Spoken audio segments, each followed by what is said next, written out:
Boa noite, pessoal. Boa noite, tudo bem? Boa noite. Faz tempo, hein, gente? Voltei. Estou aqui hoje presencialmente. Quero agradecer a todos que estão entrando aí devagarinho. A gente demorou um pouquinho hoje, mas estamos aqui.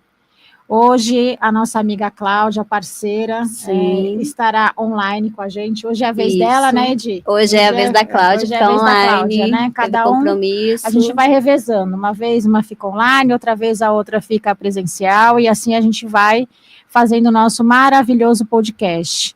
Então, primeiramente, obrigada, boa noite. E a gente queria estar agradecendo aí de antemão todo mundo, a presença dos nossos convidados. Hoje nós temos uma convidada muito especial, que já ela vai falar um pouquinho com vocês.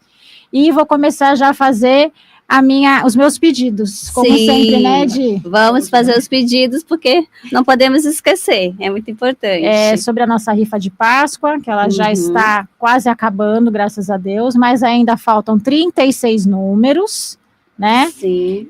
A rifa está aí na tela para vocês. São três prêmios, tá, gente? 2 semijoias da Camaleoa e um ovo de Páscoa da Cacau Show. Então, por R$20 cada número, um preço bem simbólico, bem acessível, para ajudar o nosso projeto, você está concorrendo a 3 prêmios, tá bom?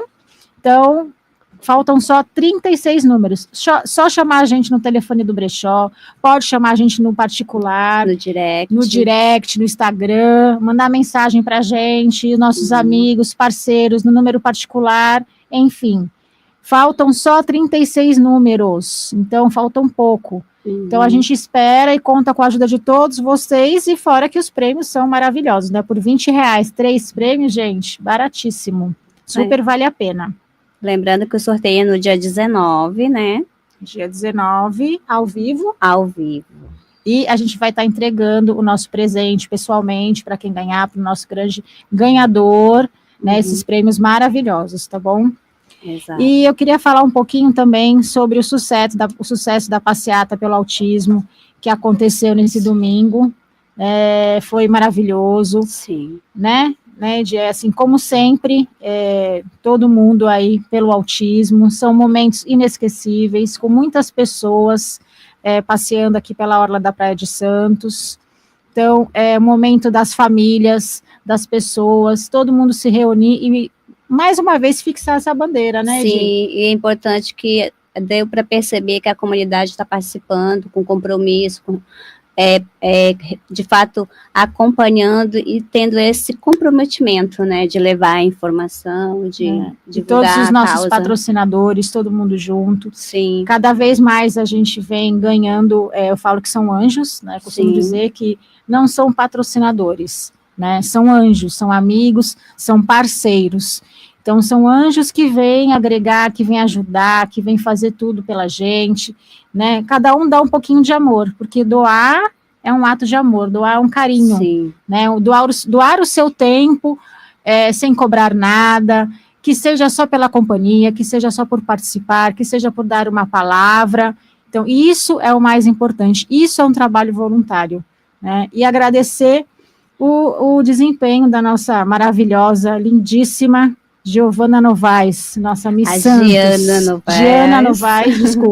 Giana Novaes, no concurso Miss Universo em São Paulo. Isso. Que, como sempre, maravilhosa, com o nosso maquiador chiquérrimo. Ai, deixei meu gloss na bolsa. Nosso parceiro, o André Galego, que também está junto com ela nessa caminhada já faz tempo, né? Então, ela está pela disputa do Miss Universo. Representou muito bem, representou maravilhosamente bem, chiquérrima. Eu tenho seguido, acompanhado ela com toda a sua simpatia, elegância e educação. E ela é toda envolvida, no movimento social, toda empenhada sempre uma parceria com a gente, com as crianças, todo o seu carisma, né? Isso é muito importante, né, da pessoa. Sim. Né? É algo natural dela, para quem a conhece sabe disso. E a audiência do último episódio, do nosso último programa, no passado, podcast maravilhoso que eu estava online, que infelizmente não pude estar presente também, mas estava online, estava longe, mas estava perto, e foi maravilhoso, com o Carlos Rubens e o Bruno Goldinho, maravilhoso. A Edi estava aqui, né, Edi? Sim, teve uma grande repercussão, foi praticamente um recorde de audiência, foi muito legal, tá online? Oiê, boa noite! Oi, Cláudia! Boa noite! Boa noite! Tudo bem? Tudo Está bom, fazendo falta aqui. Boa noite a todos, boa noite, Vanessa, obrigado aí por vocês estarem me cobrindo, sei que vocês vão fazer um trabalho brilhante aí, parabéns. Obrigada. Isso, nós estávamos aqui agradecendo a audiência do último podcast com o Carlos e o Rubens, que foi maravilhoso, né, Cláudia? Você pode até acrescentar mais ainda aí. Isso, foi mesmo. Nós tivemos um recorde aí de audiência, a gente vem batendo assim, um atrás do outro, e aí eu fico muito feliz de ter, né, essa parceria. São duas pessoas aí que veio para somar e vão trabalhar conosco em vários projetos. Então, eu acho que a gente tem que ficar feliz, né, quando tem parcerias como essa. Sim. Exato. E hoje aqui nós temos a honra, a nossa convidada muito especial, que é mais um anjo, né, que é uma pessoa que se propôs a vir, bater papo com a gente, passar mais informação, todo o seu conhecimento com as famílias, com todos aqueles que nos assistem, a fisioterapeuta Vanessa Bordignon. Muito obrigada, Vanessa, boa noite. Especializada em psicomotricidade. Eu, particularmente, vou agradecer, porque como professora, diretora, né, a gente sabe como isso é importante, a psicomotricidade, e não só dentro da escola, como todos acham, né, a psicomotricidade, ela envolve muitas partes, um antes, um pós-cirúrgico, um trauma, um acidente, né, uma doença, enfim, um tratamento. Isso é de suma importância no crescimento de uma criança, no desenvolvimento. Então, eu nem vou falar muito, porque eu acho que né? Sim. Eu vou deixar que ela fale um pouquinho. E muito obrigada, Vanessa. Fala um pouquinho, a gente gostaria que você falasse um pouquinho de você, né? Assim, quem é você? Né, como você chegou a essa parte da fisioterapia, que a fisioterapia abrange muitos campos, muitas áreas, né? E fala um pouquinho de você e da sua profissão. Boa noite a todos, é um prazer estar aqui, quero agradecer imensamente a todas vocês pelo convite, estou muito feliz mesmo. E, então, minha trajetória foi na fisioterapia inicialmente, né, quando eu me formei, eu acabei migrando para muitas áreas antes de chegar na neuro, mas foi uma migração rápida. Em menos de 2 anos de formada, eu já estava dentro da neuro e já tinha uma paixão pela neuro, pelo desenvolvimento motor, pelo cérebro, por doenças emocionais. Mas a minha primeira pós-graduação foi dentro de dermatofuncional. E a meu curso de dermato foi um pouco diferente, porque ele não abrangia só estética, né? Ele abrangia doenças de pele em geral, doenças psicossomáticas desenvolvidas na pele, né? Porque lá na nossa formação embrionária, a nossa pele, ela tem a mesma formação do nosso cérebro. Então, o cérebro atinge muito essa parte, né? De pele, de parte sensorial. E, então, dentro da formação de dermato, eu tive uma visão muito ampla, né, na diferença de um paciente queimado, por que ele perde o movimento ligado à emoção, qual é a postura que a gente adquire no movimento corporal diante de uma emoção reprimida, diante de uma pele tracionada, né, e ali eu comecei a ver todo esse universo da psico, né, quando eu terminei, aí eu já migrei na neurociência, e dentro da neurociência a gente abrange a parte da inteligência, né, do planejamento, da execução de uma tarefa, organização de tempo e espaço, e aí veio o TEA na minha vida, né, e eu trabalho na PAI São Vicente há 14 anos, e daí, nesse momento que eu estava terminando a neurociência, abriu o Centro TEA lá. E aí eu fiz o ABA, né? O terapeuta ABA. Legal. Quando eu terminei o terapeuta ABA, eu comecei a pensar na parte como integrar todo aquele conhecimento da neurociência, toda essa situação sensorial, da vivência, né, do tato, e a terapia com autista, com deficiente intelectual, com paciente hipotônico, com Parkinson, com Alzheimer, porque eu também tenho pacientes particulares, né, doenças degenerativas, e foi quando eu fui para a especialização de psicomotricidade. E cá estou. Muito bom. Assim, um trabalho feito com excelência, né? E hoje até encontramos aqui nos bastidores 2 ex-pacientes meus. Muito legal. Um paciente que eu não via há mais de 15 anos e o outro há 10 anos. Olha que E legal. eu fiquei muito feliz de encontrar os dois. Um foi meu paciente da Hidro, em 2006, na faculdade. Que legal. E o outro foi meu paciente numa instituição de reabilitação motora, em 2012. Faz tempo, né? O tempo passa e foi o que eu falei para ela, gente. O engraçado que foi um momento de reencontros, né? Sim. Foi tudo por acaso, que na verdade nada por acaso, né? E acabaram se reencontrando aqui no podcast, aqui nos bastidores. Então, nós vamos fazer algumas perguntinhas, né, que mandaram para a gente, que a gente sempre coloca antes, Sim. e aí, ou comenta com os amigos, né, e aí as pessoas também mandam algumas perguntinhas, né, Cláudia, quer fazer alguma pergunta? Não, hoje eu vou ficar só assistindo, só vou falar depois. Tá bom. Eu estou aqui com um futuro patrocinador, e por isso que eu abaixo a cabeça, que eu estou aqui tricotando com ele. Tá ótimo. Tá bom? Tá bom. Então, quer fazer, Gi, uma pergunta? Sim. Eu gostaria que você falasse para quem está assistindo o que seria a psicomotricidade, porque eu sei que para quem é da área da educação, né, a gente tem o conhecimento, mas muitas pessoas não têm esse conhecimento. Você poderia falar? Sim. Então, a psicomotricidade, ela tem 3 bases, né? Ela é formada por um tripé, onde ela preconiza a cognição, o movimento e a emoção.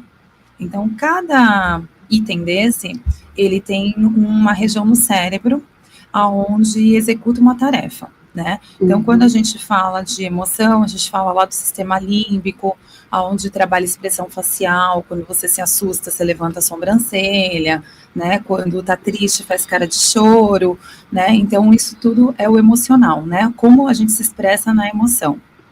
Quando a gente fala em movimento, a gente fala de uma rede, né, de nervos, né, que é um sistema onde ele manda informação para o cérebro e ele executa as informações do corpo, né? É uma rede que a gente chama de aferente e eferente, onde ele tem a captação tanto sensorial quanto motora, né? Então, se a gente encosta a mão numa superfície quente, vai a informação sensorial e o planejamento da execução do retirar a mão dali, né? Então, ele faz essa integração do sensorial com o motor, né? E quando a gente fala de cognição, a gente fala de aprendizagem, né? E aí a gente fala da parte da substância cinzenta do cérebro, onde estão os nervos ali, interagindo entre eles, né? Os neurônios, né? Interagindo entre eles, para que essa informação, esse movimento, ele seja aprimorado, né? De tal forma que a gente, de fato, consiga dominar ele, né? Ele entra como uma memória, né? Uma sabedoria, né? Porque quando a gente coloca a situação assim de cognição, a gente coloca uma situação de querer, né, de emoção, de querer executar uma tarefa. Então, emocionalmente, você deseja aquilo. E aí, depois a gente passa por um âmbito do movimento, né, que se a gente consegue ou não executar o que a gente deseja. E aí, por último, a gente entra no fator cognição. Se a gente realmente sabe como executar. Se a gente já entrou no saber, né? Sim. Então, primeiro a gente tem a emoção, onde a gente deseja, depois o movimento, que a gente consegue ou não, depende da limitação de cada pessoa, e depois o cognitivo é onde adquire o como executa aquilo, né? Que são os centros, entrar na parte executiva também, onde a gente pode colocar aí como exemplo a fala, né? É bem complexo, né? E é um conjunto. Ele interage entre si, né? E aí a gente vai separando as terapias de acordo com a falha ou a falta de maturação ou a perda de cada paciente, né? Sim. Porque tem paciente que só tem episódios de falha na execução. Você está falando de pacientes adultos, não naquela fase da criança que está aprendendo a falar. A criança, na verdade, ela não teve a aquisição ainda, ela não aprendeu, né? O adulto, ele pode não ter aprendido, como ele pode passar por algumas falhas. Por exemplo, uma pessoa que tem um trauma emocional, ele pode ter um tique de voz. Então, aquela pessoa não tem a gagueira, mas ela tem um tique de voz, que ela tem um bloqueio naquilo. Então, trabalha-se na terapia, com a psicóloga, mas você trabalha o corpo. Porque o corpo consegue desenvolver as habilidades do cérebro para desenrolar aquela fala que está bloqueada por um trauma. Também acontece com as pessoas que sofrem acidente, por exemplo? Acidente, AVC. AVC, né? Entendeu? Entendi. E, a psicomotricidade, vamos supor, quem quer estudar, né, quem quiser fazer um curso, uma faculdade, porque você veio aí foi por um caminho e depois acabou indo para outro caminho. Lógico que está tudo interligado. Sim. Mas aquela pessoa que quer fazer só psicomotricidade, então, o que você indicaria? Né? A psicomotricidade, ela, na minha caso, é uma especialização. Em 2023 veio a lei, né, sobre a faculdade de psicomotricidade, que é uma faculdade tecnólogo, né? Então, os formados antes de 2023, eles podem atuar como especialista, e depois de 2023, ele tem que ter a faculdade, que é o tecnólogo, tá? Então, por lei, é assim que funciona. Hoje, nós temos aí a associação, a APP, Associação Portuguesa de Psicomotricidade, onde traz pra gente várias informações, né? E tem o Conselho Nacional de Psicomotricidade, que é o CONAP, né? Então, dentro desse âmbito é onde está legalizado a profissão do psicomotricista. E a psicomotricidade, ela pode abranger tanto a parte clínica quanto a parte pedagógica. Então, tanto o educador como o profissional da saúde, na saúde e na educação, ela entra como base para o desenvolvimento. Pode fazer a especialização, né? Sim. E aí, outra pergunta, como você diferencia o indivíduo com um diagnóstico atípico e sem diagnóstico típico? Como é que consegue fazer essa diferença? Então, não sei se eu fui clara. É assim, vou explanar assim, todo o movimento da psicomotricidade. Quando a gente tem uma demanda do indivíduo típico, que é um indivíduo que vem sem diagnóstico, a gente se baseia mais ou menos, porque o início de tudo é uma avaliação, né? O profissional, um profissional bom é o profissional que sabe avaliar bem, em todas as áreas, né? Porque é dentro da avaliação que a gente vai traçar o tratamento. O tratamento, ele precisa ser individualizado, independente se for uma fisioterapia de reabilitação, ou uma fisioterapia cognitiva, ou uma fisioterapia de comportamento, né? A gente tem que ter uma base de uma avaliação. O que esse indivíduo, ele tem de aptidão, e o que esse indivíduo não está apto, né? E dentro disso a gente traça uma conduta. Então, quando vem um paciente típico, a gente se baseia em faixa etária, né? A gente sabe que a criança de 0 a 5 anos, ela tem uma facilidade maior do cérebro de adquirir informação e processar ela, né? Então, o cérebro até 5 anos, ele tem a plasticidade neural. O que significa isso? Os neurônios, eles são receptivos a se transformarem, se reorganizarem de acordo com os estímulos dados. Então, estímulo visual, auditivo, tátil, todos os órgãos do sentido e o equilíbrio, quando a gente movimenta essa criança e apresenta a estimulação para ela, a gente tem essa facilidade no cérebro de se reorganizar. A criança, a partir de 5 anos, ela também tem essa capacidade, mas não na mesma velocidade. Então, aquelas informações adquiridas até os 5 anos, após os 5 anos, elas vão se aprimorar. Então, a criança até os 5 anos, eu trabalho, né, o terapeuta geral, não só psicomotricista, trabalha no que a gente fala de desenvolvimento neuropsicomotor da primeira infância. Onde a gente vai trabalhar a troca postural, a gente preconiza que essa criança fique de pé, que ela sente, que ela role, né, que ela tenha atenção, que ela siga o som, que ela traga objeto para a linha média, que são habilidades do cérebro, habilidades básicas para poder consideradas normais para poder ir desenvolver lá para frente, né? E aí, após o 5º ano de vida, essa criança, ela vai ser passado tarefas de planejamento para ela, né? Então, planejamento com equilíbrio, planejamento com obstáculos. Então, as atividades dela são atividades, assim, num nível mais difícil. E num nível que requer mais concentração, né? Aonde ela vai adquirir a informação, planejar a execução, se preparar para executar. Que é diferente do bebê. Que o bebê, você faz uma ação, ele tem uma reação. Você faz uma ação, e ali não. Dos 5 anos em diante, ele tem um planejamento como base daquela faixa etária. Sim. Seria tão bom se toda a escola tivesse um psicomotor, uma fisioterapeuta com psicomotricidade. Gente, ia ser maravilhoso. Acho que é meu sonho de consumo, mas tudo bem. A aprendizagem o ideal muda, né? Total. Até para direcionar, para fazer palestras, reuniões com os professores, né? Mas eu estou aberta, viu? Quando quiser, obrigada, eu posso orientar, né? Porque assim, é importante, né? Porque a gente bate às vezes numa tecla e às vezes as pessoas não consideram isso tão importante, né? Eu venho de uma experiência que até, às vezes, aquela que o pai pergunta, você fez o que na escola? Eu só brinquei. Né, e como é importante esse brincar, né? Sim. Como é importante essa questão até de pegar no pregador, toda essa movimentação de exercício, de movimentos de pinça, né? Movimentos de pareamento, então tudo exige muito da coordenação, do cérebro, então você tem que estar colocando isso muito para as crianças. É o brincar funcional. E aí eles não entendem, né? Porque a escola é só com papel, caneta, ou só o pintar, né? Hoje mesmo, só saindo um pouquinho, uma mãe foi reclamar da aula de arte, a escola que eu trabalho é de 6 a 11 anos, que a professora estava dando música não adequada e a aluna foi reclamar, a criança chegou em casa reclamando para a mãe foi na escola, a minha filha falou que não quer fazer mais aula de arte. Oi? Porque na aula é só cantar.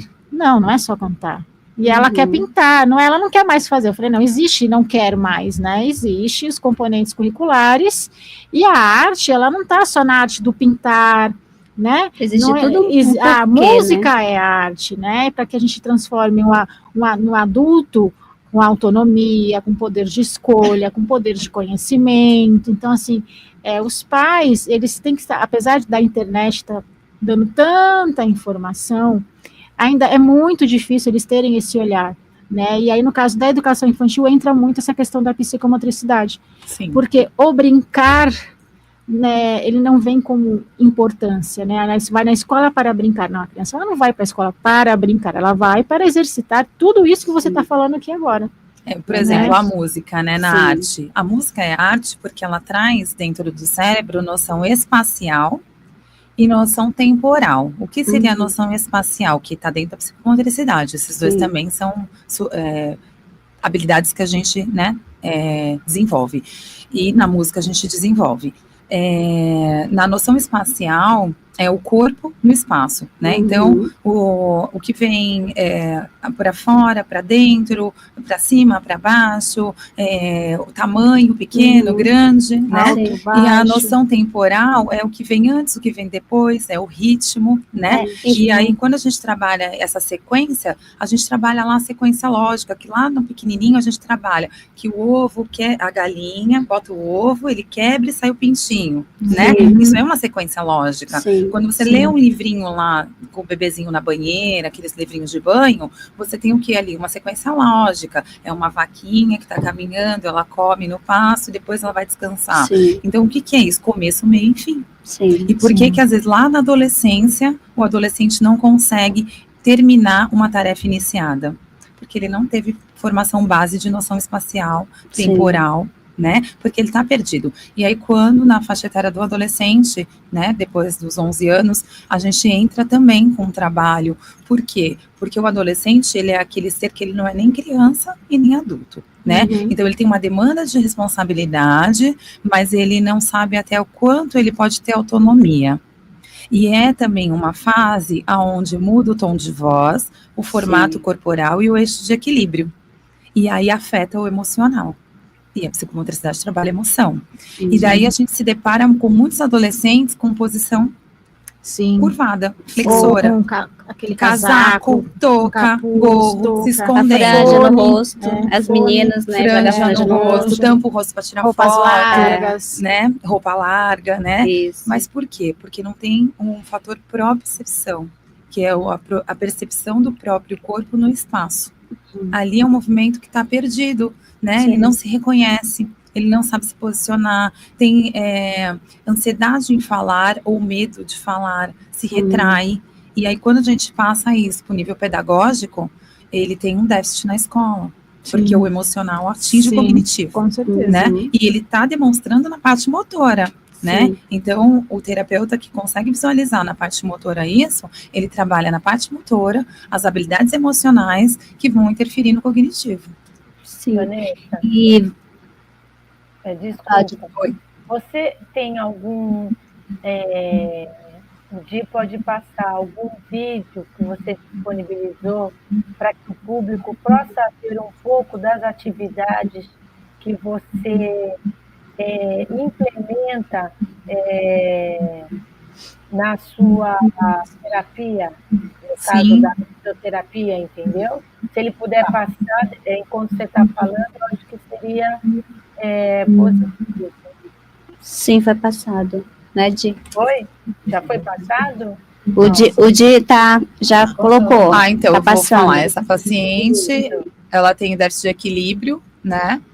Ela passou por um tratamento de CA, e então trabalha-se coordenação, lateralidade, né, que é o lado que ela tem mais facilidade de dominância, cognição, né, porque... Público, o que significa a sigla, por favor, estão perguntando. Qual a sigla? Qual é a sigla? Que você falou que ela tem CA. CA é o câncer. Ok. Obrigada. Essa é sequela de AVC mas ela já está com bastante tempo já, né, executando as atividades. Esse foi um pós-operatório de abdômen.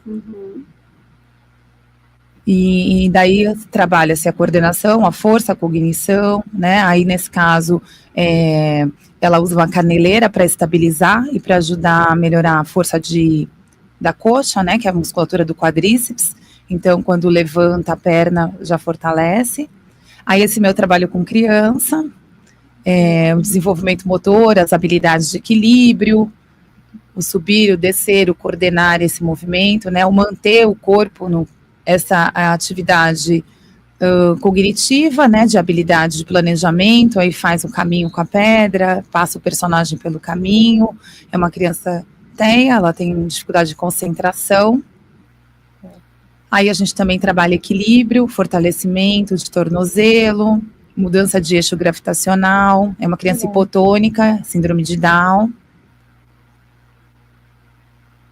Então, na prancha, a gente consegue trabalhar toda a habilidade plantar, né, da criança, e a troca do eixo, né, o deslocamento, aí nesse caso é o deslocamento lateral, a lateralização do peso, ela melhora um fator que a gente chama de dissociação, que é a habilidade que o nosso cérebro tem, por exemplo, de subir escada.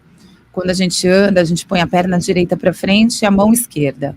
Aí é uma atividade sensorial, com diferentes texturas, né, e aí a gente entra naquela situação onde o cérebro, ele tem que ter conhecimento da nossa trama nervosa, nossa inervação no mais distal possível. Tem criança que chora, né, às vezes vai colocar na areia da praia, vai colocar a minha filha chorou quando pisou na grama, nossa, ela fez um escândalo. A hipersensibilidade.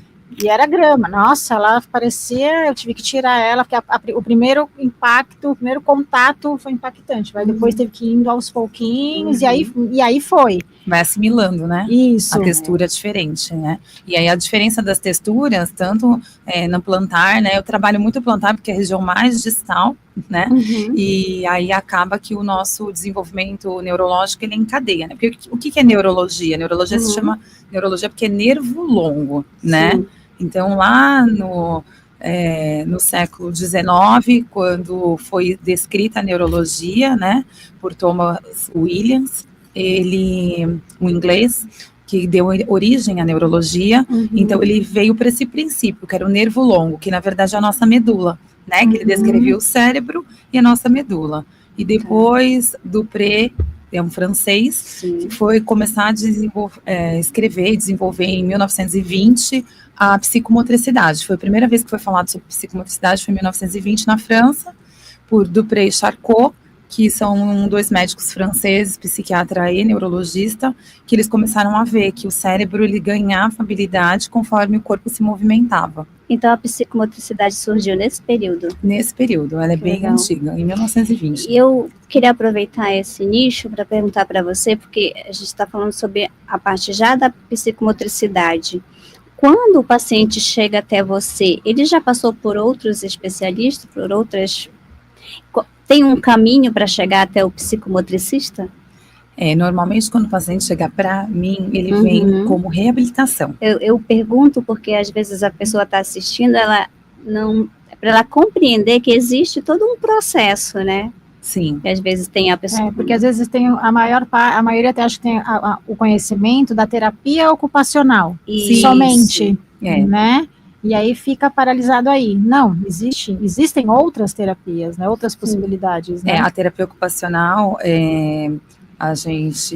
o terapeuta ocupacional, ele trabalha muito, né, as habilidades, né, e também a parte sensorial, da integração sensorial, né, e na psicomotricidade a gente trabalha de uma outra forma, a parte sensorial, né, é uma outra visão, e tudo é um complemento, né, eu falo que o multidisciplinar, né, ele é completo, porque a fono é muito importante, a TO é muito importante, né, a físio é muito importante, o psicólogo ali precisa ter um psicólogo inicialmente para trazer para, né, uma base familiar, porque é aquela situação, o terapeuta sozinho, ele não muda muito a história, né, porque o paciente está 30 minutos dentro de 24 horas com um terapeuta e às vezes 2 vezes na semana 3. E aí até fazer uma pergunta em cima disso, e os pais, né, porque eles criam essa expectativa em cima de você, né? Dos profissional, terapeutas. Costumam fazer algumas perguntas. Quanto tempo, várias, né? Quanto tempo. Não só os Prazos, pais, né? mas os filhos também, porque eu atendo gerontologia, né? E aí, quando a gente vai para a saúde do idoso, são os filhos, os cuidadores, né? E quanto tempo? Quando que ela vai conseguir ficar de pé? Né? Vai conseguir tomar banho sozinha, né? Meu pai vai voltar a andar, né? O meu filho no aniversário de 1 ano vai estar andando, né? Será mesmo que esse adolescente está tendo evolução com esse tipo de tratamento, né? Porque quando vem para mim, não vem na procura da psicomotricidade, vem na procura da reabilitação. Mas eu costumo dizer que a gente não é um membro, ninguém é um joelho, né? Ninguém é um cotovelo, né? Ninguém é uma postura ruim de coluna. Tudo isso é um conjunto de fatores que leva a isso, né? A própria lesão, a lesão de uma lesão no nervo, uma lesão no músculo, ela vem por um padrão inadequado, onde faltou uma atenção, né, que vem para o cérebro. Não tem como fugir da neurologia, tudo é neurologia, né? E então eles vêm para a reabilitação. E dentro da reabilitação se trabalha a psicomotricidade, porque se a gente não trabalhar a neurologia, a gente não reabilita de fato. Quando você fala dessa fase aí da reabilitação, que a pessoa na neurologia, tu tá falando da parte clínica, no caso? Porque também, então, como você citou, que existe a parte pedagógica, existe a parte mais global. Eu não tenho vivência na parte da educação, né? Porque a minha formação é saúde. Né? Então é mais clínica. Mas sabemos que os exercícios melhoram toda a parte de recepção do cérebro e de aquisição de informação, e por isso que na educação a educação evoluiu muito quando a psicomotricidade entrou, né? E agora, né, a parte da saúde, né, quando eu falo na parte clínica, é a minha vivência, porque hoje não, há muito tempo que eu atendo a parte clínica de crianças e adolescentes, e eu atendo paciente particular, adultos e idosos, né? Então, essa vivência é dentro da saúde, né? Mas existe toda uma vivência pedagógica. Oi, a Cláudia está falando. Pode? Pode? Então tá. Obrigada. Vanessa, quando... uma pergunta que está aqui. As pessoas têm que entender que elas não podem ir direto procurar o seu serviço. Elas têm que ser encaminhadas, se for... Não estou falando da APAE, estou falando de um atendimento particular. Como é que funciona esse trâmite, que já tinham perguntado aí, só para esclarecer aqui para uma pessoa? Então, o profissional, o fisioterapeuta, né, a partir do momento que você é formado, né, tem uma profissão, você pode fazer uma avaliação através de uma solicitação de um familiar, por exemplo, e iniciar um atendimento. Né? Então, assim, eu tenho crianças que não têm CID, elas não são atípicas, mas a mãe nota alguma alteração. O pé do meu filho tá um pouco torto, mas eu já passei no médico, o médico falou para mim esperar mais uns meses, mas eu tô ansiosa. Você pode vir fazer uma avaliação, né? O meu pai perdeu algumas habilidades manuais, tá tendo um delay mental, tá com atraso, não consegue responder as perguntas, tá ficando diferente. Você tem como vir fazer uma avaliação? Então, existe esse caminho direto que não precisa ter um encaminhamento. Agora, quando a gente trata de uma patologia instalada ou de um paciente atípico, aí é necessário um encaminhamento, e se tiver que... que eu não trabalho com plano de saúde, mas assim, se for um profissional de plano de saúde, por exemplo, também tem que ter um encaminhamento médico, tá? Mas eu sempre tenho uma relação muito boa com os médicos, porque todo mundo que trata algum fator no corpo tem um médico, nem que seja um cardiologista, um ginecologista, né? E eu sempre falo, quem é o seu médico, né? Quem que te acompanha? Aí a pessoa fala, então, eu vou fazer uma avaliação, vou fazer um relatório, e eu preciso que você leve o seu médico para ele avaliar se ele tem alguma coisa para pontuar. Então, sempre tem essa troca. Nunca fica assim no ar, sabe? Não, então te agradeço, porque aí elucida as perguntas aqui, porque eu estou com o Instagram, estou com várias aqui ferramentas, e aí eu estou tentando coordenar as perguntas para que as pessoas, no término do programa, saiam com as suas dúvidas tiradas. Outra coisa, quanto à família, é importante em todo o tratamento executado por você, porque você colocou ali que você vai estar com eles, de 2 a 3 vezes na semana, não sei quanto dura uma sessão, 45 minutos, 1 hora, o quanto essa família, um exemplo que você deu, a criança, você dá os exercícios e essa família ela tem que dar continuidade nesses exercícios quando essa criança não está com você? Então, não só a criança, mas toda a faixa etária, né? Não existe assim uma lição de casa, existe uma mudança de comportamento, porque tudo é uma postura diante das situações, né? Então, quando a gente fala do bebê, até no posicionamento do bebê para trocar uma fralda, no posicionamento do bebê no colo, né? A gente sempre orienta os pais, vira seu filho para o lado de fora, para ele enxergar o mundo, né? Não coloca o filho aqui do lado, porque deixa a perna aberta, não deixa sentar em W, porque é ruim, desvia o joelho, né? Então, é uma mudança de padrão, uma mudança de comportamento, né? No caso do idoso, deixa tentar escovar os dentes sozinho, depois você ajuda, né? Leva para a rua, dá autonomia, né? Então, assim, pega sol lá fora, no prédio, não dentro da sacada. Então, é uma mudança de comportamento. E aí, a mudança de comportamento vai fazer evolução do paciente, né? Só o terapeuta, ele não, assim, muda, melhora, mas assim, a gente não chega no objetivo final, né? Porque a gente tem um cronograma ali a ser seguido, só que às vezes emperra, não acontece a evolução, né? E a evolução, ela para de acontecer, não é por falta de limite terapêutico, mas é por falta de colaboração de quem está ali à frente daquele indivíduo.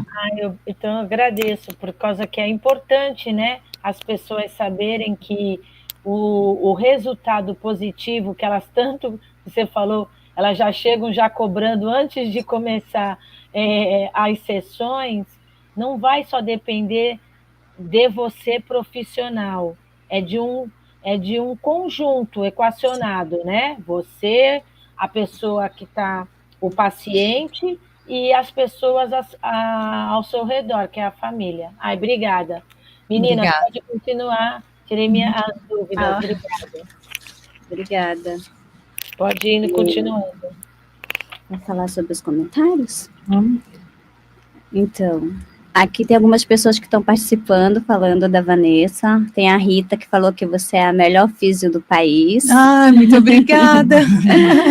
Também tem o Theo Rezende, doutora Vanessa, é sensacional. Obrigada. A Letícia Peniche. Vanessa é incrível, além de uma ótima profissional, é super acolhedora. Obrigada. Tem várias pessoas aqui falando parabéns, Vanessa, excelente. Herberson Andrade. É isso. Simone Rodrigues, Vera Lúcia, Dias Bourdignon. A mãe. É sua mãe? A mãe é sempre... Pietra Bourdignon. Filha. Julieta. Também, Parducci Bourdignon.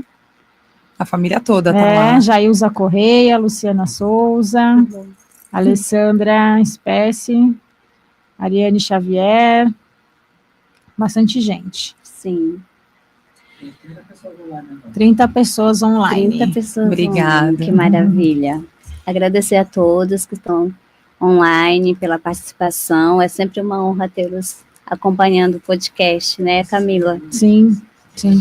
Então, Vanessa, e aí, complementando isso que a Cláudia falou, os pais perguntam assim, acho que de prazo, né? Porque, pelo menos eu que trabalho em escola, a gente está acostumado, eles querem saber quanto, né? Você costuma dar um prazo, dar uma média de tempo? 1 mês, 2 meses, você acha que isso é bom, que é viável, né? Que vale a pena passar para os pais, né, para os familiares, para abaixar um pouco essa expectativa, o que você pensa a respeito disso? Então, nós temos instrumentos de avaliação validado, né? Então, eu sempre oriento as famílias assim, não é o que eu penso, né? É o que está validado cientificamente, né? Então, dentro desses instrumentos de avaliação, a gente tem um prognóstico. O que significa isso? O que a gente vai alcançar em quanto tempo, né? Então, espera-se que aquela criança sente com 6 meses.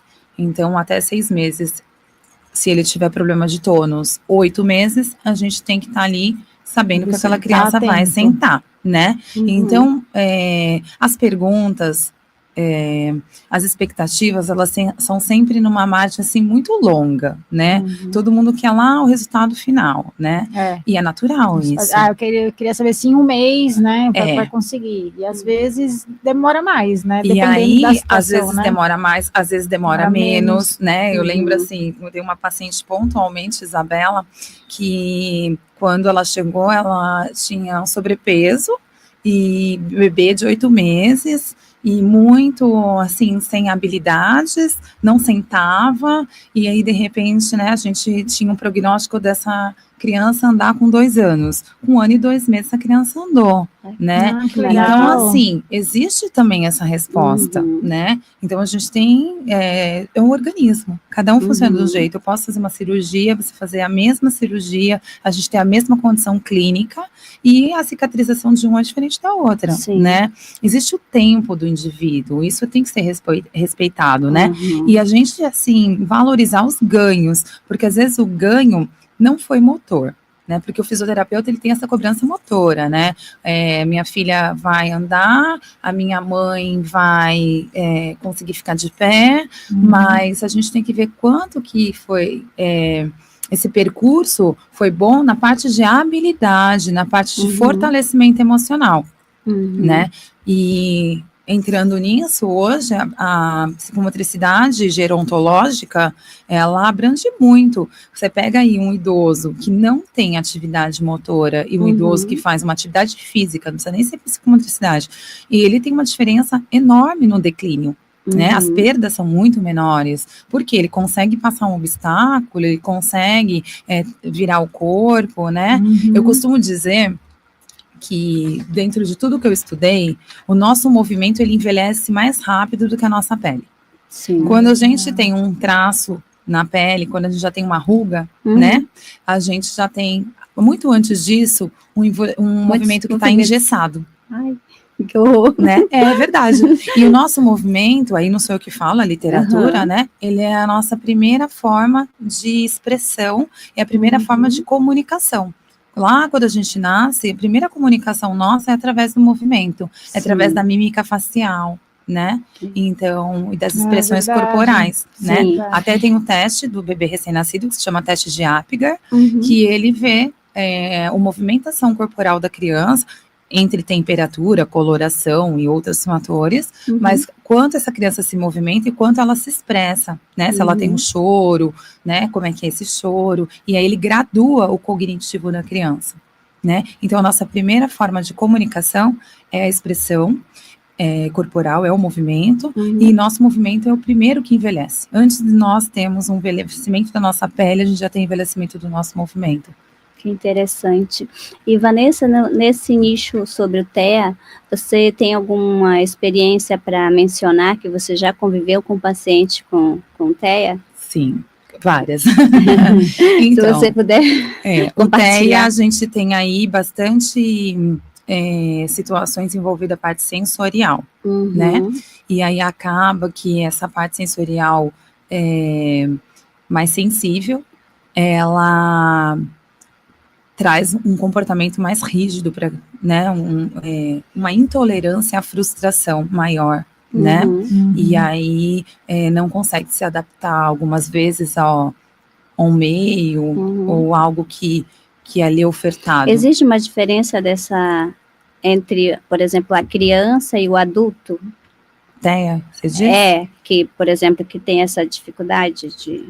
Existe uma diferença enorme. A criança tem mais e o adulto tem menos, ou o adulto tem mais. Quem está tendo um trabalho terapêutico, quem está sendo assistido, para quem não está sendo assistido, né? A gente, hoje, quando fala do adulto TEA, se esse adulto ele teve um atendimento, né, um trabalho assistido em algum momento ali, e foi um trabalho de qualidade, e teve toda esse empenho familiar, né, ele com certeza ele não dá para comparar assim por idade, o que dá para comparar por habilidade e por quanto foi feito essa parte dos estímulos, né? Entendo. E foi ofertado, né, situações de organização, né, para esse paciente. E aí o que na psicomotricidade a gente preconiza, né? Trabalhar as habilidades para que essa criança tenha motivação a dar continuidade àquilo que foi iniciado, né? Porque às vezes ela quer parar no meio da atividade, né? Porque precisa de uma autorregulação, porque não está sendo agradável, e às vezes não tem a ver com o diagnóstico, tem a ver com a personalidade, porque a gente tem pacientes... A gente acha que está ligado ao diagnóstico, mas nem sempre, né? Muitas vezes é confundido, assim, de colocar o diagnóstico na frente da personalidade, porque antes de um diagnóstico é um indivíduo. E todos nós somos diferentes, e todos nós vamos ter o dia que a gente acorda bem e o dia que a gente não acorda tão bem. Então isso oscila, ele está fazendo isso porque é TEA. Não, ele está fazendo isso porque ele está... Às vezes ou muitas vezes, mas assim, qual a intensidade e o tempo de duração é conforme a personalidade. Até porque tem os níveis, né? Sim. Aqueles são mais moderados, outros mais... que eles chamam de severo, né? Aonde eu atendo, né, no ambulatório, a gente atende nível 1, nível 2, né, e ali o que a gente tem de vivência é mais essa situação dentro da psicomotricidade, o que eu tenho de vivência é mais a situação comportamental, né, de ter resistência a comando, às vezes resistência a um exercício que de equilíbrio, porque fica inseguro e daí desestabiliza, né? Mas a gente volta ali de outra forma, às vezes a gente junta duas funções, por exemplo, pega uma geleca ou uma massinha e dá para ser manipulada ali, para ativar toda essa parte sensorial e ao mesmo tempo coloca numa prancha de equilíbrio para que consiga exekutar a função do deslocamento. Entendeu? Aí a gente associa. Vanessa, posso, dentro do que você está falando, fazer uma pergunta? Sim. Lá na APAI, né, onde você atua, queria até de antemão agradecer a Carla, né, que fez essa ponte aí, e a APAI é uma das nossas parceiras nos projetos sociais aí. Eu gostaria de saber como é que funciona essa dinâmica da criança chegar nas suas mãos e aí você fazer uma avaliação e ver que tipo de... Se eu estiver falando errado, você me corrija, tá? Que tipo de atividades você vai dar àquela criança, aquele adolescente, para que ele consiga alcançar um resultado que você, no caso, espera. Isso é feito, você e o paciente, isso tem uma junta de profissionais que fazem uma avaliação daquela criança ou daquele adolescente ao chegar na PAI e fazer uma leitura do que ele precisa para alcançar o desenvolvimento. Como é que funciona essa dinâmica? Para quem não conhece a PAI e quer saber um pouco do trabalho de vocês. A porta de entrada da PAI é por encaminhamento, aí tem um serviço social, né, primeiro, que a porta de entrada sempre é um serviço social, e aí, diante disso, vai ser direcionado qual é a demanda dessa criança. Então, nós temos o paciente de deficiência intelectual, o paciente síndrome de Down e o paciente TEA, né? E tem outras também, mas a maioria são esses diagnósticos. E aí, dentro da dificuldade de cada um e do próprio encaminhamento médico, os especialistas vão fazendo as suas avaliações. Nós temos as avaliações individuais, onde cada profissional vai trabalhar dentro das limitações do paciente de acordo com a sua função, né? A fono, a TO, a psicóloga e a físio. E a gente tem um plano de atendimento também, que é individual, mas aí é uma discussão de caso, onde a gente consegue aí entrar numa... sincronizar o que uma está fazendo, o que está faltando. Vamos supor, vamos pegar um bebê, que é um exemplo mais simples, né? Aí a fono fala, olha, tá com problema de deglutição, não tá mantendo a cabeça, não tá conseguindo segurar a cabeça, né? E aí eu venho no trabalho de melhorar todo esse fortalecimento da cervical. Aí a TO vem nas habilidades de melhorar esse fortalecimento e manter, por exemplo, o movimento da cabeça, né? Sim. Então, é um trabalho em conjunto, ninguém faz nada sozinho, né? E lá a gente tem um serviço completo, muito bem estruturado, a nossa equipe é muito engajada, a gente está sempre fazendo os cursos, a Federação da PAI também traz muitos cursos para nós, a nossa coordenadora, Sueli, uma graça, ela é uma pessoa super comprometida. Então, assim, é muito gostoso. Eu tô há 14 anos lá, né? Então, eu sou suspeita. É muito gostoso e é muito lindo de ver o trabalho da PAI, a evolução, né? E a gente é muito grato por todos os parceiros, né? Porque as associações, as instituições que não têm fins lucrativos, elas precisam dos parceiros, né? Para se manter. Né? E a gente sabe que a PAI tem aí o ambulatório, que é onde eu trabalho, mas também tem o Centro TEA, tem a escola da PAI, tem a residência inclusiva. Então, existe aí um trabalho muito grande da PAI no nosso município e na nossa região.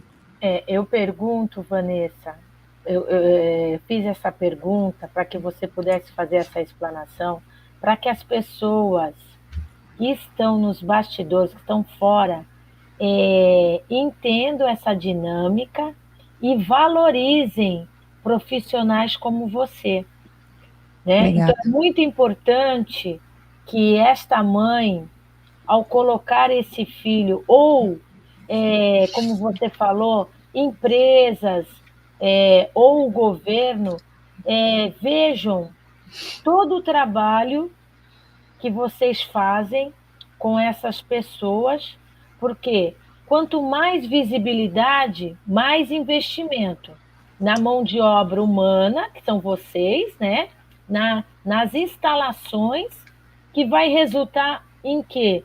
Num trabalho ainda mais qualificado e podendo atender um número maior de pessoas. Né, sim, Vanessa? sim. Eu acho que é muito importante. Tem uma demanda grande, né? A pessoa não tem noção. Não. Né? A gente tem os pais uma demanda muito grande. O ano passado nós encaminhamos, acho que 2 crianças da escola para a PAI, e esse ano a gente já encaminhou, nem começou o ano, nós encaminhamos mais 2. Né? Por mais que a inclusão ela exista, né? Eu já falei aqui nesse programa, né? Nós recebemos um aluno cadeirante, totalmente paralisado, né? No qual ele chega dentro da sala de aula, dentro da cadeira de rodas. E assim, tudo para ele foi difícil, né? Porque na educação infantil ainda tem o lúdico, é tudo com brinquedo, né? Então tem outras cores, outros estímulos, mas quando você vai para o ensino fundamental, são cadeiras e mesas.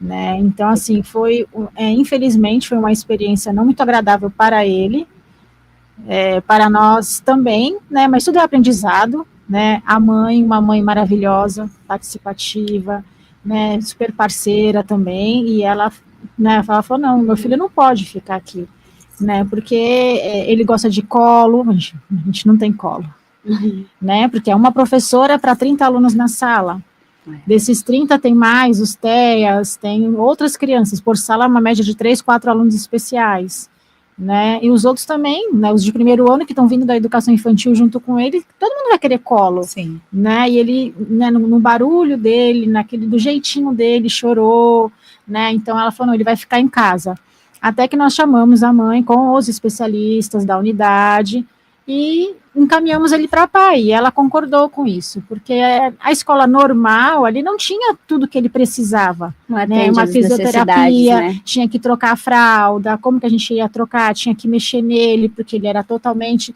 né, todo paralisado, rígido, eu falei, gente, se a gente mexer e machucar, tem a coluna, tem luxação, tem tudo, eu falei, gente, a gente não sabe fazer isso, nós não somos preparados para isso, não somos, né, então assim, foi uma situação bem incômoda, mas ao mesmo tempo aprendemos muito, porque a gente sempre aprende, né, foi uma experiência, e graças a Deus a mãe, uma mãe maravilhosa, entendeu e estava pronta para tudo, ela falou, não, eu quero o que é melhor para o meu filho, sim, né, e ele foi para a PAI.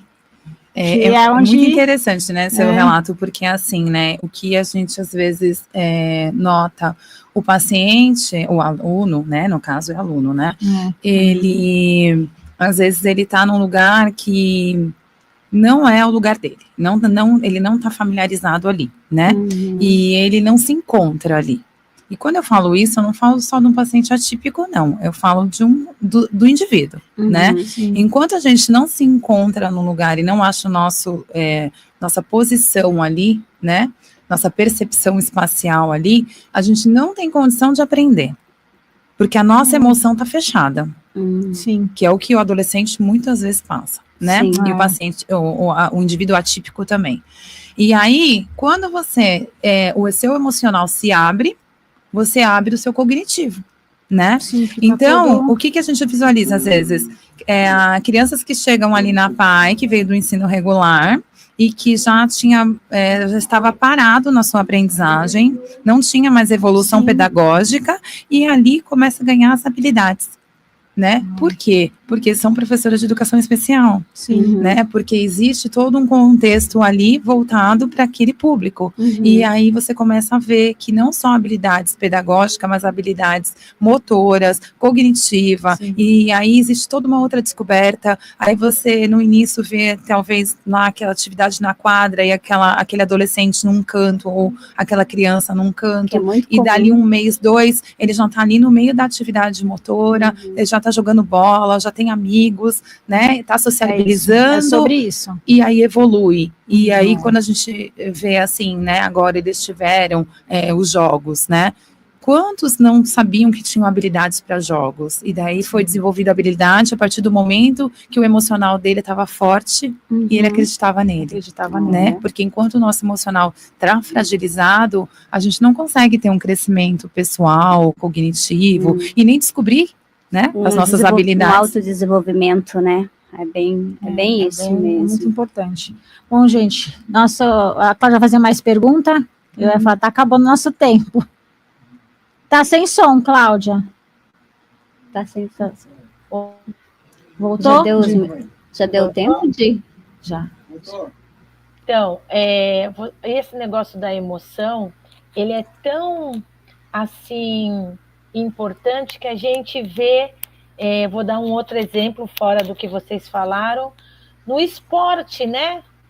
Você vê esportistas de ponta, né, de excelência, por causa do que você falou, ter péssimos desempenho, né? Então, como a parte emocional, dentro do que você falou, é fundamental para todos, né? E já acabou o tempo?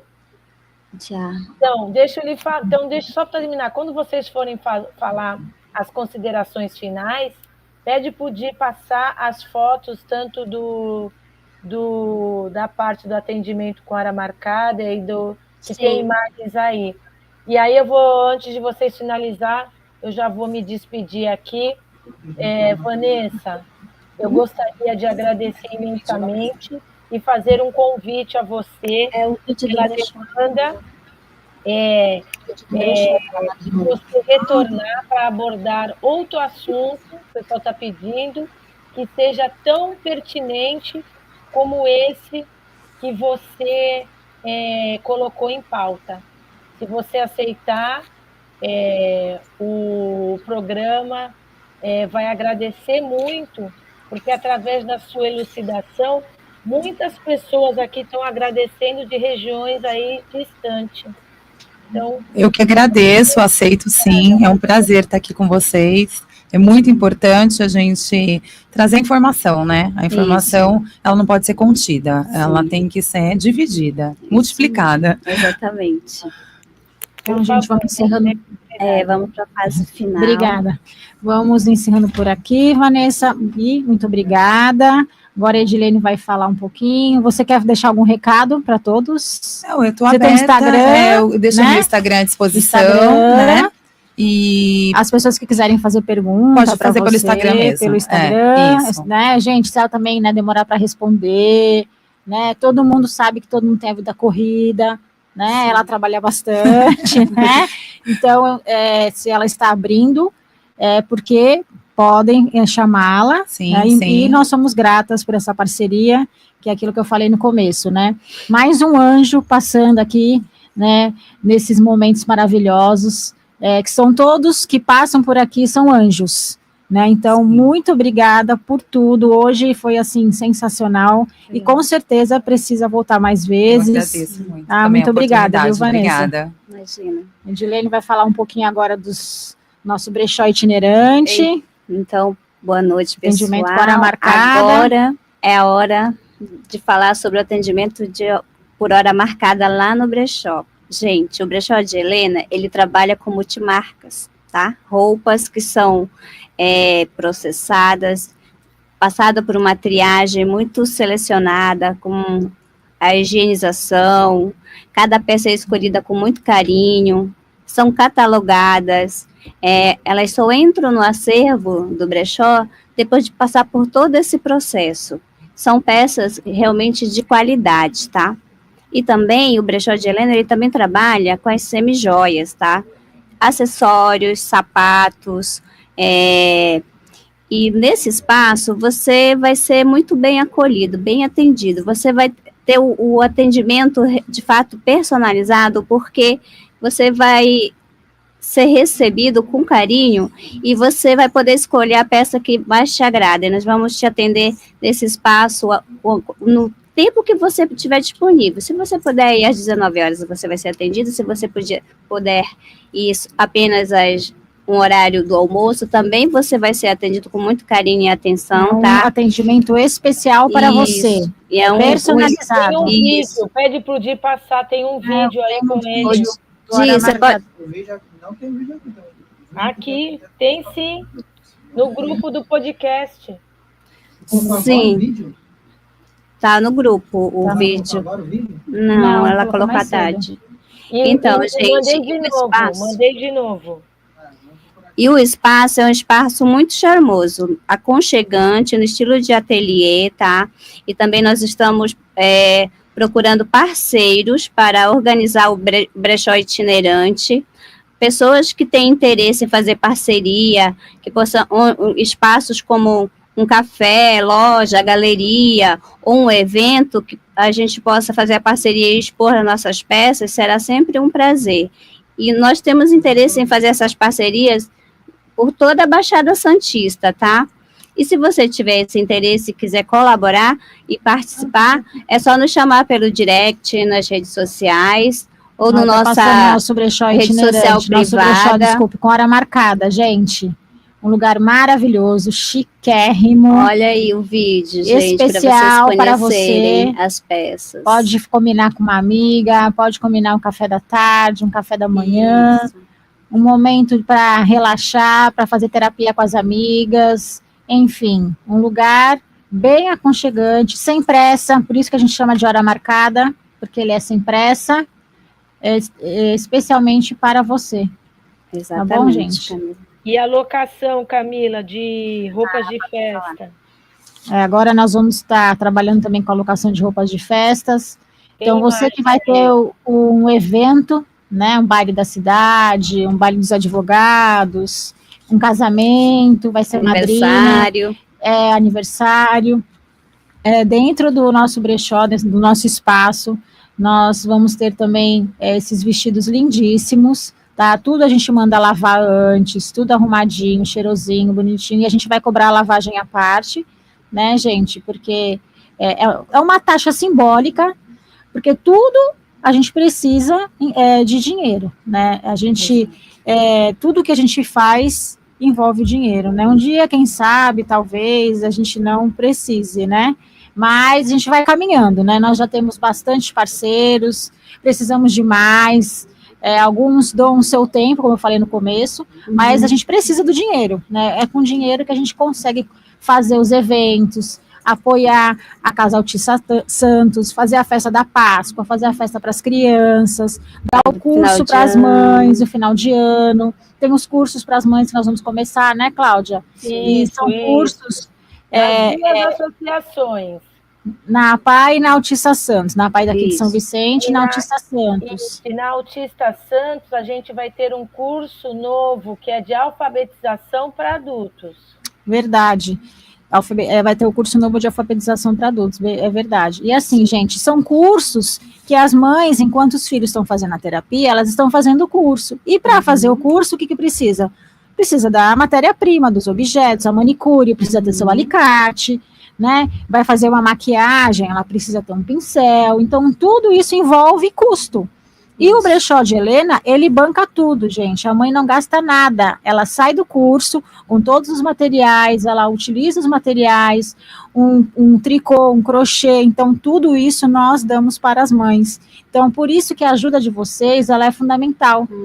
Já vou aproveitar que eu já vou entrar a falar da doação de roupas, que a gente precisa. Rapidinho, só pede para o Di pôr a foto que eu mandei da roupa de festa para o pessoal só dar uma olhada e ver que as roupas são excelentes. São elegantes, está na tela. São elegantes, gente. As roupas de festa são... Aí, para as pessoas conhecerem o estilo. E visitem as nossas páginas, tá? É tudo elegante.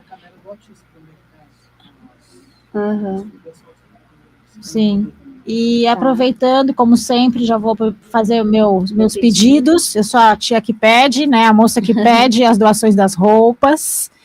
Sapatos, roupa masculina, roupa feminina, e mais uma vez vou repetir aqui, é a nossa matéria-prima, né? Sem as doações, a gente não conseguiria estar onde nós estamos hoje.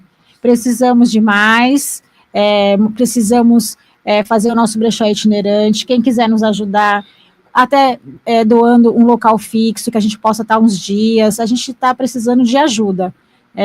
A gente tem muitos custos são bancados pela gente, pela própria, né, mentora de tudo isso, que é a dona Cláudia e a dona Maria Helena, né, para que aconteçam as coisas, mas a gente precisa da ajuda de vocês. Então, gente, a gente vai buscar a doação, vocês não precisam nem sair de casa, a gente está virando a estação, o verão está passando, quem não usou no verão esse ano, não vai usar no verão ano que vem, gente, doa a roupa do verão. Roupa de inverno, vai entrar o inverno. Então, vocês olhem o armário, tira o que não vai usar no inverno, porque vai precisar comprar roupa nova, porque mulher compra roupa nova para usar no inverno, no outono e no inverno, na estação que vai entrar, gente. Então, tira, doa pra gente, porque você vai comprar roupa nova. E aí, doa pra gente. Roupa como? Roupa que, se você fosse num brechó, você compraria para você usar. Então, quando você pegar uma roupa, você vai olhar e vai pensar, se eu estivesse num brechó, eu compraria esta peça para que eu fosse usar? Eu compraria essa peça para dar de presente para alguém? Então, gente, esse é o objetivo. Então, nada rasgado, nada manchado, tá bom? Então, a gente vai buscar na casa de vocês, é só ligar, é só mandar mensagem no direct, é só entrar nas nossas páginas, no Instagram ou no nosso particular, aonde for, Bertioga, Praia Grande, São Paulo, Santos, a gente vai buscar, São Vicente, Guarujá, a gente vai buscar, tá bom? A gente se divide e dá um jeito.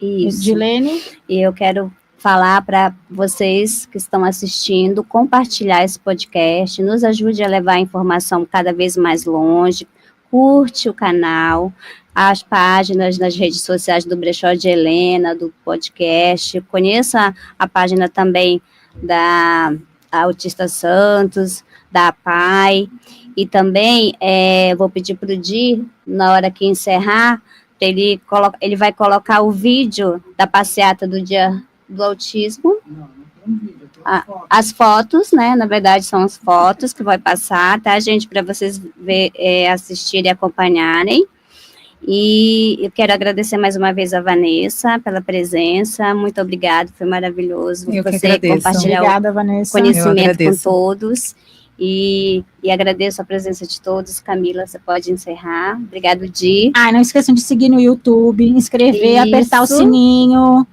YouTube, Instagram, Facebook, Brechó de Helena, podcast, gente. Obrigada a todos que participaram. Tudo. Então, vai e manda para os amigos, para as amigas. Outra coisa, quem quiser também indicar, dar sugestões de convidados, gente, a gente também aceita. Manda mensagem para gente. E você, de repente, conhece um profissional, uma pessoa que faz uma ação voluntária, manda para a gente entrar em contato com essa pessoa para estar vindo aqui no nosso programa. O nosso programa está aberto para vocês, né? Para as mães, para as famílias, é para todo mundo. E a gente precisa disso, essa troca. Então, nós gostaríamos muito, podem encaminhar sugestões. Ah, gostaria que convidasse tal pessoa. Vamos convidar, vamos atrás dessa pessoa, vamos chamar essa pessoa, vamos ver a agenda dela, a gente vai encaixar ela no nosso programa, a gente vai dar um jeito, a gente vai atrás dela. É isso. Tá bom, gente? Obrigada, boa noite. Boa noite, meninas. Boa noite, Agora a gente vai passar a foto as fotos da caminhada.